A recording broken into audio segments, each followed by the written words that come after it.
Assalamualaikum warahmatullahi wabarakatuh. Waalaikumsalam warahmatullahi wabarakatuh. Alhamdulillah, ini kita berlanjut lagi Ustaz.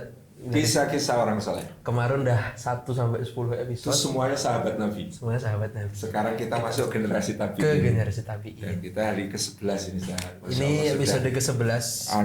Masuk ke sepertiga Ramadan yang kedua tanpa terasa cepat sekali. Kita akan bahas apa Ustaz? Ini ada seorang tabi'in yang sangat istimewa, namanya Urwah bin Zubair. Ya. Urwah bin Zubair ini tentu dari nama ayahnya kita kenal, dia adalah putra dari Zubair bin Awam dan Sayyidah Asma binti Abi Bakar. Oh, berarti ini cucunya Abu Bakar. Cucunya Abu Bakar. Dan kalau dilihat ternyata Sayyidah Asma itu jarak kelahiran putra-putranya itu jauh-jauh. Jadi misalnya Abdullah bin Zubair itu lahir di awal hijrah. Kemudian Mus'ab bin Zubair itu lahir antara masa pemerintahan Abu Bakar dan Umar bin Khattab. Sementara Urwah ini baru lahir kira-kira pada akhir pemerintahan Sayyidina Umar bin Khattab di tahun terakhir. Jadi selisih usianya itu 12 tahun gitu ya. Baru kemudian punya putra lagi. Nah, Urwah bin Zubair ini pemuda yang istimewa ya pada zamannya. Salah satu ada cerita legendaris itu tentang 4 pemuda di Rukun Yamani. Oh, mereka punya majelis. Jadi di musim haji ada 4 pemuda duduk-duduk bersama di Rukun Yamani di dekat Ka'bah di Masjidil Haram. Yang 3 ini bersaudara. Bani Zubair semua. Bani Zubair semua. Abdullah bin Zubair, Mus'ab bin Zubair, Urwah bin Zubair. Yang 1 ini adalah Abdul Malik bin Marwan bin Hakam. Ini seorang pemuda dari Bani Umayyah. Dan dia adalah yang paling faqih di antara Bani Umayyah, yang paling alim, yang paling ahli ibadah, yang soleh. Dan Abdul Malik bin Marwan ini kan nanti menjadi paman sekaligus mertuanya Umar bin Abdul Aziz, gitu ya. Nah, ceritanya pada saat itu mereka berempat lagi membahas berbagai macam persoalan dan kemudian memperhatikan kondisi kaum muslimin.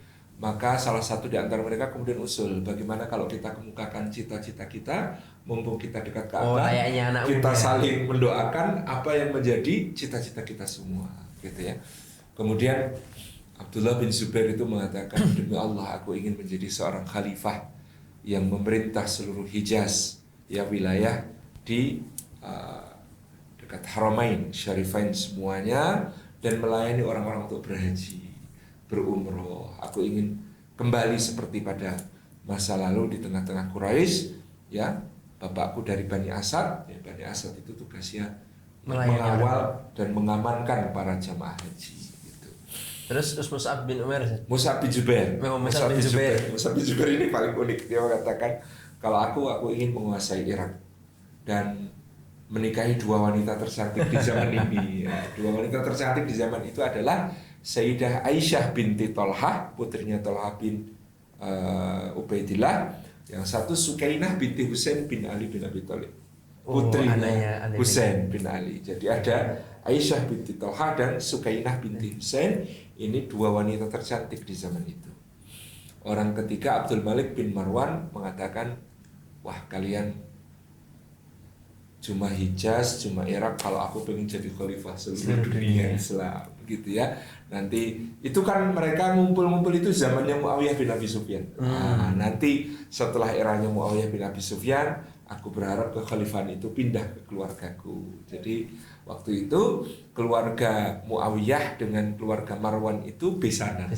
Iya. Jadi Muawiyah sama Marwan bin Hakam itu besanan, di mana Yazid bin Muawiyah menikah dengan putri Marwan bin Hakam.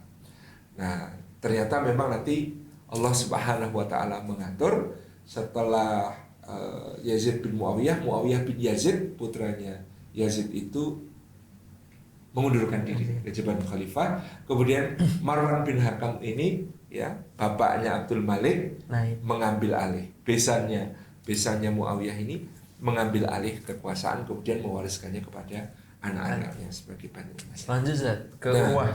Ini semuanya sudah menyampaikan cita-citanya. Urwah bin Zubair ini diem aja. Akhirnya bertiga ini tanya, Urwah, kamu pengen apa gitu kan? Yang lain punya ambisi. Iya, ambisinya kan ini penguasa, jadi khalifah, yang ini jadi penguasa Irak, yang ini jadi penguasa Hijaz, yang ini penguasa seluruh dunia gitu ya.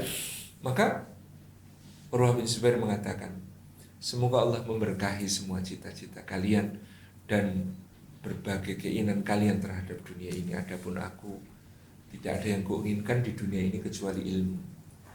Jadi aku berharap Allah memberikan kepadaku ilmu yang telah diwariskan oleh Rasulullah SAW dan para sahabat. Kemudian dengan begitu aku bisa menjadi tempat untuk menyalurkan ilmu itu kepada kaum muslimin dan menjadi tempat kaum muslimin bertanya tentang Al-Quran dan Sunnah Nabi SAW. Tapi benar, waktu diskusi berempat itu umur berapa waktu itu kira-kira? Kalau di masa Muawiyah berarti kira-kira Urwah baru berusia belasan. Usia belasan, tapi ya, pola pikir kayak gitu. Abdullah bin Zubair mungkin sudah menjelang 30. Kemudian si Mus'ab itu 20 awal gitu ya. Kemudian Abdul Malik bin Marwan juga sekitar 20. Pertengahan 20-an gitu ya. Jadi yang paling muda memang Urwah. Dan Masya Allah Urwah ini cita-citanya paling lain ya. Agak lain gue tengok. Dan dia mendoakan. Dan dia mendoakan teman-temannya supaya mendapatkan apa yang menjadi cita-citanya. Dan Allah buktikan semua mendapatkan cita-citanya. Abdullah bin Zubair akhirnya menjadi khalifah setelah Yazid bin Muawiyah diangkat karena dia tidak mau mengakui Yazid bin Muawiyah. Maka Abdullah bin Zubair dibaiat di Mekah, menjadikan Mekah sebagai ibu kota kekhalifahannya, kemudian Madinah, Yaman, kemudian Najd, ya wilayah seluruh Jazirah Arab tunduk kepada beliau, kecuali Mesir dan Syam yang tetap tunduk kepada Yazid bin Muawiyah. Kemudian Mus'ab bin Zubair sama, dapatkan cita-citanya dia menjadi penguasa Irak, kemudian menikahi Sukainah binti Husain dan Aisyah binti Talha, qadarallahu wa masyafa'al. Sudah itu dua-duanya ini ya, Abdullah bin Zubair dan Mus'ab bin Zubair terbunuh ketika Bani Umayyah melakukan konsolidasi kekuasaan. Dan yang unik, Abdullah bin Zubair dan Mus'ab bin Zubair ini terbunuh di masa Abdul Malik bin Marwan mengambil alih kekuasaan. Tapi bukan Abdul Malik bin Marwan. Yang ini. Namanya Hajjaj bin Yusuf. Hajjaj bin Yusuf itu seorang alim yang faqih, tapi kemudian dia memahami secara sempit ayat ati Allah wa ati Rasul wa ulil amri minkum. Qadarullah, dia punya sakit hati kepada Abdullah bin Zubair karena ketika di Mekah, ketika dia menjadi pengajar Quran, dia disalah-salahkan oleh Abdullah bin Zubair. Sakit hati, dia ke Bani Umayyah dan mengatakan, saya siap untuk ya menyatukan kembali umat Islam. Dulu Rasulullah bersabda kalau ada dua khalifah, yang kedua, yang ketiga itu harus dibunuh. Saya akan mulai dari Irak, Mus'ab bin Zubair saya akan habisi, nanti setelah itu Abdullah bin Zubair juga saya habisi. Itu yang dikatakan oleh Hajjaj bin Yusuf. Abdul Malik bin Marwan mengatakan aku nggak ikut-ikut. Sahabat banget gitu. Sahabat banget, aku nggak ikut-ikut. Tapi kalau itu menjadi masalah bagi kaum muslimin terserah kepadamu. Itu yang terjadi pada saat itu. Nah, Urwah bin Zubair ini menjadi ulama yang mengajar di Madinah, maka dikatakan beliau termasuk satu di antara 7 fuqaha Madinah ya. 7 fuqaha Madinah itu ada siapa namanya, Al-Qasim bin Muhammad bin Abu Bakar, ada Salim bin Abdullah bin Umar, kita ketahuan Simbai Sopo gitu ya. Kemudian ada Ali Zainal Abidin bin Husain bin Ali, ada Sa'id bin Musayyib, ada Kharijah bin Zaid bin Thabit gitu ya. Itu dan lain sebagainya. Ini adalah 7 fuqaha Madinah yang luar biasa. Itu di masa tabi'in. Di masa tabi'in. Jadi seakan-akan ini ilmunya Rasulullah, ilmunya para sahabat pada saat zaman tabi'in mengerucut di Madinah itu dikuasai oleh 7 fuqaha Madinah yang luar biasa.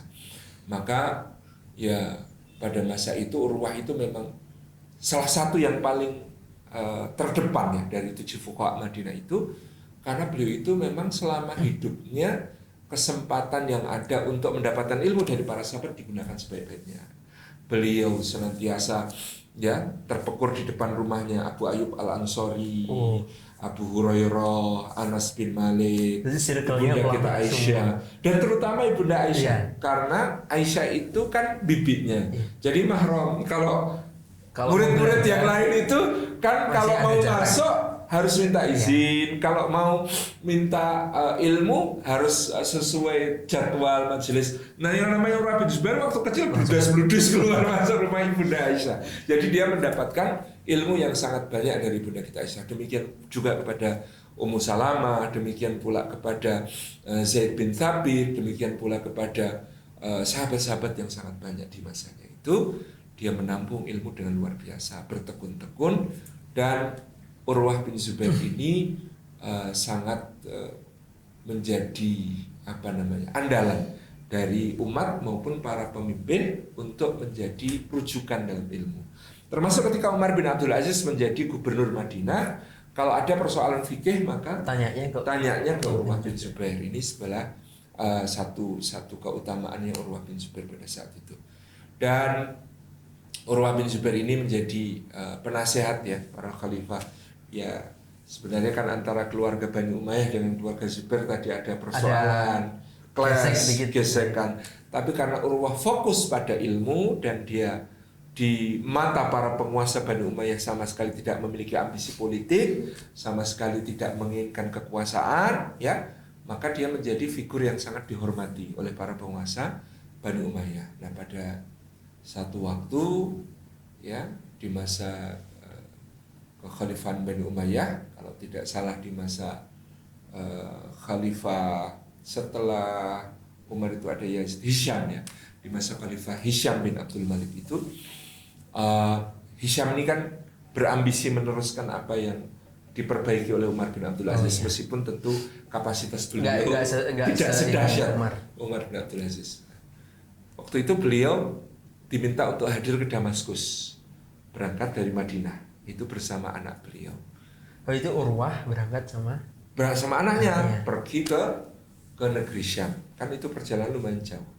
Nah, namanya di negeri Syam, ibu kota kekhalifahan saat itu, kota besar, kota metropolitan, ya, di situ ada banyak hal yang sangat menarik, termasuk waktu itu ada kandang kuda kekhalifahan yang menyimpan kuda-kuda terbaik dari seluruh dunia. Ya, namanya anak kecil pasti kepo, seneng lihat kuda gitu ya. Kemudian pada saat itu dia main dengan kuda-kuda itu, lalu dia pun lari-lari di antara kuda itu. Qadarullah, mungkin belum di briefing. Ya. Kuda itu sebagaimana lembu, sebagaimana hewan-hewan 4 kaki, itu kita tidak boleh berdiri di belakangnya. Nah, ini paling bahaya, titik paling bahaya itu di belakangnya.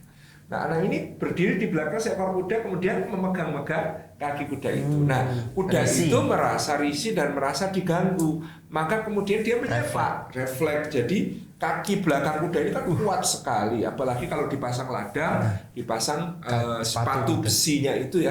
Kemudian ketika anak itu tersepak, tentu jatuh dan meninggal dunia.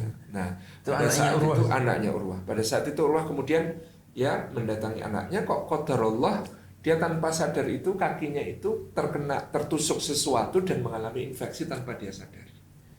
Nah, ketika dia mengalami infeksi, ternyata kakinya ini membengkak luar biasa dan kemudian bernanah sangat banyak. Dan itu reaksinya cepat sekali. Cepat sekali. Waktu itu mungkin ada bakteri ataupun mikroba penyakit yang memang sangat-sangat berbahaya kalau zaman sekarang kan kita sudah ada suntik anti tetanus, ada kalau luka atau penanganan anti infeksi dan sebagainya kan sudah ada. Kalau itu kan belum ada.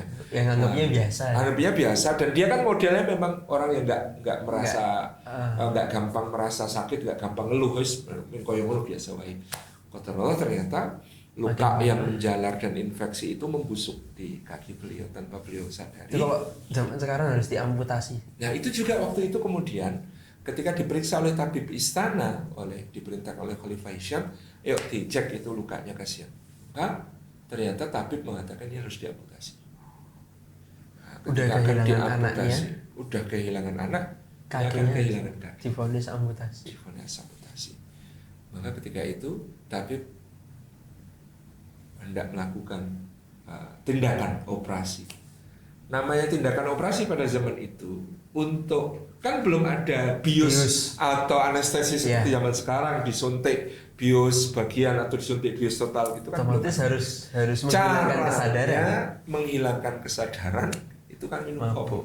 Harus ya diminum khamr sampai mabuk, terus diikat biar nggak terasa, kemudian dipotong kaki. Kemudian ditawarkan kepada Urwah, ini mau saya amputasi, saya gergaji. Itu harus digergaji tulangnya kalau amputasi zaman itu. Dan benar-benar pakai gergaji gitu. Kemudian Urwah mengatakan, demi Allah saya tidak ingin mendurhakai Allah. Masya Allah. Tapi ini nggak bisa kalau diamputasi, kok nggak di bius nggak bisa di kok dalam keadaan sadar itu nggak. Saya yakin, ya, ingat kepada Allah itu menenteramkan hati seorang mukmin. Lakukan apa yang menjadi tugas tabib, saya akan berzikir kepada Allah. Jadi ketika kemudian ya, dilaksanakan amputasi itu, ya tabibnya juga mikir, mau sok dikir iso gitu ya, menghilangkan. Dan itu nggak dipegangin sama sekali. Sama sekali. Beliau cuma berbaring, kemudian tangannya bersedekap, sambil kemudian kakinya dipotong. Ya, kakinya digergaji itu beliau mengucapkan la ilaha illallah, la ilaha illallah sampai selesai tuntas operasinya. Padahal gini Zat, kalau amputasi itu kan pasti darahnya mengucur. Wah. Nah, untuk memberhentikan darah itu kan harus disiram minyak panas. Disiram minyak panas atau ditempel dengan sesuatu yang logam yang panas supaya kemudian perdarahannya itu berhenti. Dan itu subhanallah ya, disiram minyak panas, kemudian dibebat, kemudian dikasih obat, itu kan perih luar biasa. Orang kita yang luka biasa. Iya, dan itulah hebatnya Urwah bin Zubair yang kemudian bisa tahan atas semua itu ya sampai selesai. Bisa, karena zikir kepada Allah, karena dia yakin ini kalau saya minum khamr itu maksiat. Kalau saya masih bisa zikir, kenapa saya zikir? Kan tabibnya mengatakan ini kan darurat. Ya. Darurat itu ya boleh apa ad-darurat tubihul mahdurat. Namanya 7 fuqaha Madinah kok diajari kaidah fikih gitu ya. Dia mengatakan ad-darurat tuqaddaru biqadariha. Yang namanya darurat itu diukur kadarnya. Kalau saya masih mampu nahan, kenapa harus dihitung darurat gitu ya. Akhirnya kemudian beliau bertahan dengan cara semacam itu. Jadi ini menunjukkan ya luar biasa kepasrahan, luar biasa kekuatan zikirnya, luar biasa hubungannya dengan Allah sehingga mampu menahan sakit dalam keadaan seperti itu. Itu hal yang sangat. Itu kalau orang sekarang nggak masuk akal. Nggak masuk akal. Tapi ternyata ada yang lebih nggak masuk akal. Apa gitu ya?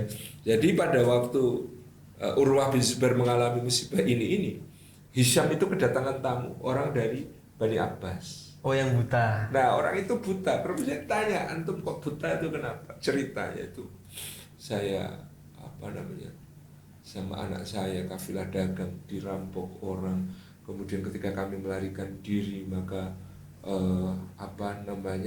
anak saya taruh ke unta, saya mau ngurus hal lain, ternyata anaknya diterkam serigalanya saya kejar, ternyata anak saya sudah habis dimakan. Dia ngejar, kemudian tinggal untanya. Saya kejar unta saya yang dibawa lari serigala itu, kemudian saya ditubruk oleh serigala itu, dan kemudian dia mencakar-cakar muka saya sampai seluruh muka saya itu buta.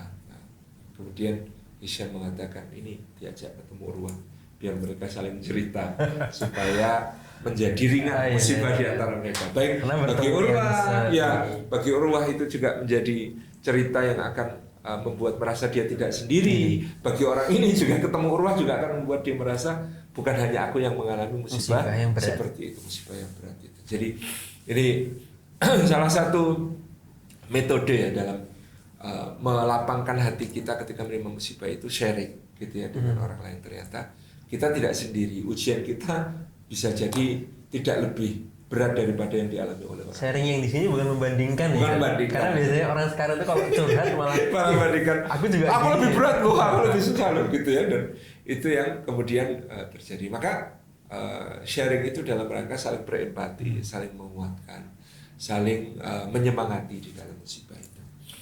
Nah, ternyata bahkan setelah kehilangan anak, kehilangan kaki, Urwah bin Zubair tidak kemudian sekarang nggak usah neko-neko lah gitu ya, tapi beliau tetap mengajar, beliau tetap melaksanakan berbagai macam aktivitas keilmuan. Di siang hari selain mengajar, selain membagikan ilmu, beliau itu menghatamkan 1/4 atau separuh Al-Quran kadang-kadang dengan membaca mushaf. Kemudian di malam hari qiyamul lail untuk menyelesaikan supaya selesai dalam satu hari itu bisa hatam. Jadi qiyamul lailnya dengan hafalannya itu antara 1/2 sampai 3/4 mushaf itu yang dia selesaikan. Dan Urwah ini orang yang tekun ibadah dan ya menasihati orang. Adik pernah lihat ada orang sholatnya cepet.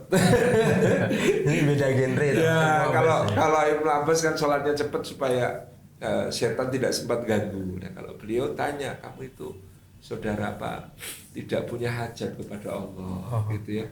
Iya. Jadi dirinya gitu, jangan masuk ke hati ya. Gitu. Kok kamu cepet teman? Ya, memangnya kamu tidak punya hajat. Kan kadang-kadang kita ditegur kalau sholatnya cepet. Itu sholat ada Gusti Allah cepet-cepet. Nah, itu kan tidak empatik. Iya. Tidak kena nasihatnya. Malah aja tersinggung. Kayak sholat itu beban. Ya. Jadi aku harus lama aja. Kemudian kalau kalimatnya Urwah ini kan enak gitu ya. Kamu punya apa nggak punya hajat sama Allah? Aku tuh kalau minta sama Allah itu rasanya sholat tuh nggak cukup kok. Kamu kok cepet gitu ya. Jadi dipersepsikan sholat itu hajat kita, sholat itu kebutuhan kita, sholat itu untuk menyampaikan apa-apa yang kita perlukan kepada Allah. Kata Urwah itu sampai-sampai aku tuh kalau minta sama Allah apa-apa aku minta garam aja aku mintanya sama Allah. Saking luar biasanya tauhidnya, luar biasanya ya. Nah, istilahnya di judul bukunya Ustaz Muhammad Fauzil Adim itu berdoalah untuk urusan apapun gitu ya. Apa-apa ya jalur itu siapa, apa itu mintanya sama Allah gitu. Itu yang dilakukan oleh Urwah bin Zubair pada saat itu. Dan ya Urwah bin Zubair ini betul-betul fokus berkhidmah kepada ilmu sampai akhir hayatnya itu. Dan dengan demikian Allah Subhanahu wa taala mengaruniakan keutamaan kepada kaum muslimin dari keluarga Zubair. Ya, ada yang menjadi penguasa, ada yang menjadi mujahid fisabilillah, tapi juga ada yang kemudian berkhidmah di dalam ilmu. Nah, kita kalau punya anak itu kalau bisa paling tidak salah satu itu ada yang berkhidmah kepada ilmu gitu ya, yang akan kemudian melayani umat ya. Dan Urwah bin Zubair membuktikan dalam hidupnya itu yang namanya ahli ilmu karena pewaris para nabi itu ujiannya berat. Itu ya, ujiannya berat. Di waktu yang sama ya, kehilangan kaki, kehilangan anak, dan ya itu tidak semua orang mampu diberikan oleh Allah ujian sedahsyat itu.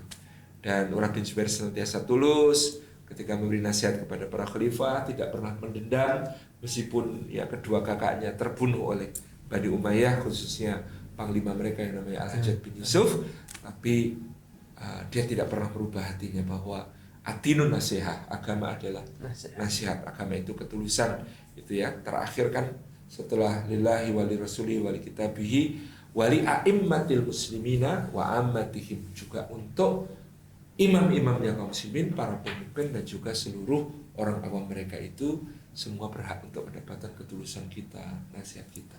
Itu yang dijalani Urwah sepanjang hidupnya. Dan wafatnya gimana, Ustaz? Wafat di usia 71 tahun dengan penuh kemuliaan, dengan penuh keharuman. Murid-muridnya banyak ya, yang kemudian menjadi pewaris ilmu di kota Madinah, sampai nanti ilmu-ilmu ini mengerucut menjadi hasanah yang ada pada Imam Malik bin Anas. Jadi ini ilmunya Urwah dan para fuqaha Madinah ini ngumpul lagi di Imam Malik, dan nanti kemudian Imam Malik mengajarkannya kepada murid-muridnya yang berasal dari seluruh dunia, dari Andalusia, dari Maroko, dari Maghrib, dari Mesir ya, dari berbagai belahan penjuru dunia, termasuk salah satu muridnya yang paling cemerlang Imam Syafi'i gitu ya. Jadi ini hasanah keilmuan yang paling luar biasa. Insyaallah, jazakallahu khair Ustaz. Insyaallah. Ini kita jarang dengar Ustaz. Nama Urwah itu. Kisah Urwah bin Zubair ya. Kalau Abdullah terkenal. Gitu ya. Kalau Urwah bin Zubair ini mungkin jarang diungkap, tetapi ada keteladanan luar biasa dalam kisah beliau.